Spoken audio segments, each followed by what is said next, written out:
Pastor, okay na siguro mo baos ko ning sigpanaway sa kuha, no? Ano naman yun sa maday kanila pagsaway? Ay, daghan man ko kayo nagingon sa kuha nga. Bati ko nung kay kog naong, ano ko nung wa na lang kog gipakumot. Napa ko sa tiyan sa kong mama.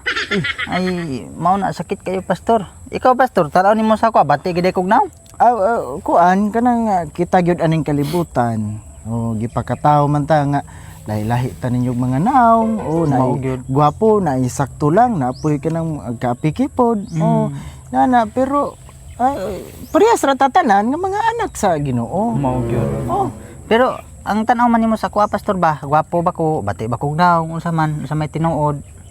kuan ako di masagyud ko ingon nga kanang mamakak gyud ko kay di man na pwede gyud nato god ako mastorya lang pug kung sa puy tinuod. Di man sa ta kaingon nga naay gwapo. Oh, di ba? Kay nga di way gwapo kung way batig naong. Mao gyud. Oh, di ba? Oh, wasay. Way batig naong kung way gwapo. Mao gyud. Oh, mo na nga Pero ako, Pastor, bisag bati kag naong pero pinangga mantas anak mantas Ginoo. Oh, patas sa tatanan. Tara. tinuod lang giingon.